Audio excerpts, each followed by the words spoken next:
Olá, grande alma! O Deus que é em mim saúda o Deus que é em você. E aqui dando continuidade a essa série, respondendo as perguntas, né? Perguntas que implicam ao meu ser, a minha pessoa, compartilhando com você.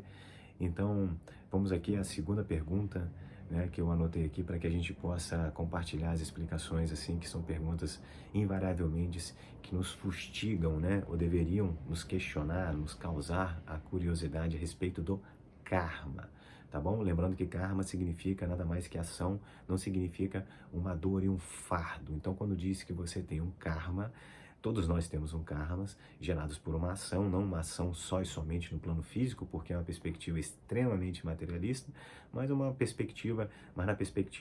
ampla perspectiva do ser, que envolve cada milissegundo esteja você, consciente ou não, dos seus pensamentos e dos seus sentimentos. Então, vê a complexidade do que envolve o karma, né? Então, vamos lá.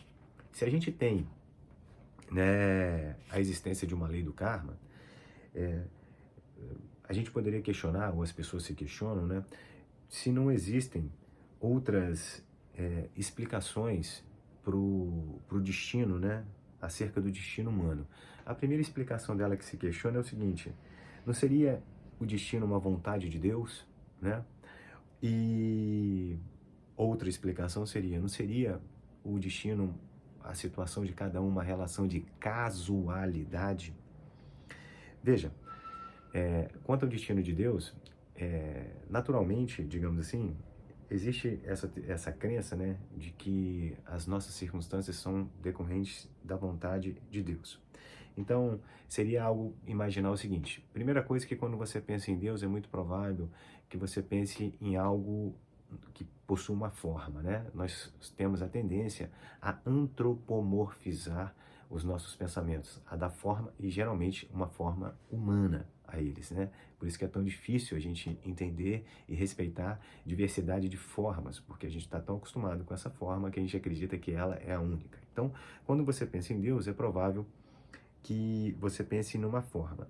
Então, e aí que está em algum lugar, né, nos observando e nos cuidando, como esse pai, esse bom velhinho que senta no alto do seu trono com o seu cajado. Então, por essa consequência, se você imagina que o nosso destino está sob a batuta da vontade de Deus, é fácil também presumir que as coisas lhe são concedidas e lhe são negadas de acordo com a sua ordem, né?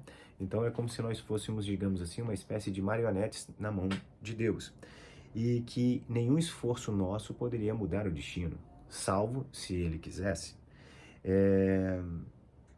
Seria também uma espécie de explicação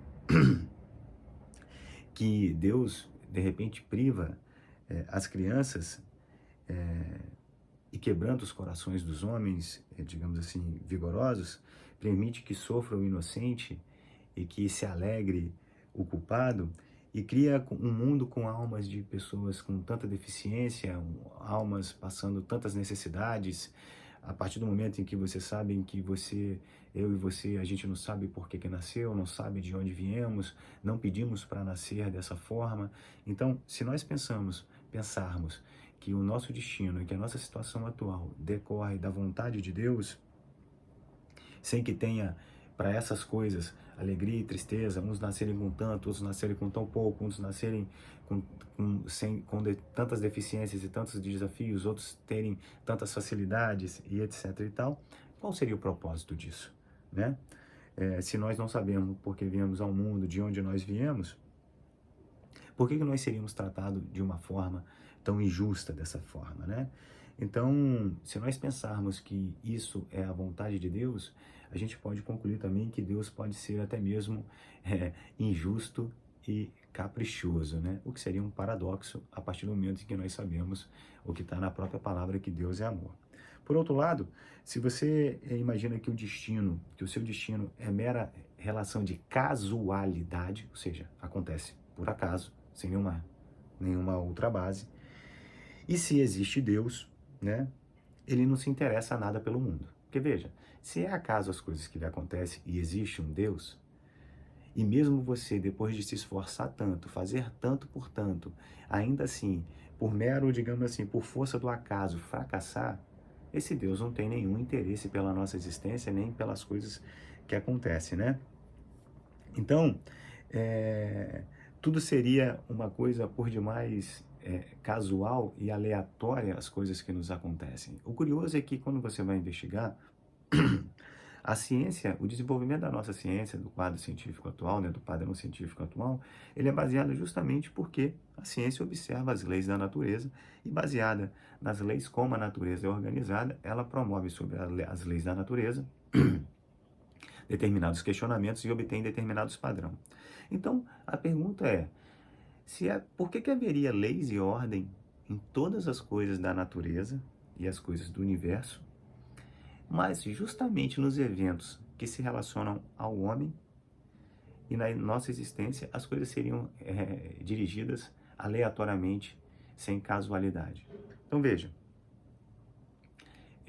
perceba que essas provocações fazem com que desconstrua essa ideia de que o nosso destino é baseado na vontade de um Deus e na mera casualidade. Acaso é só um nome dado a causas desconhecidas. O fato de eu e você desconhecermos as causas pelas quais nós estamos vivendo, o que estamos vivendo, passando pelo que estamos passando, não significam que elas não existam.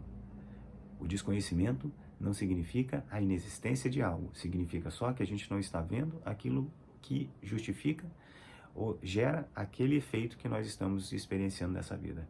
Então, grande alma, vamos para o próximo questionamento. Um grande abraço para você e até breve. Tchau, tchau.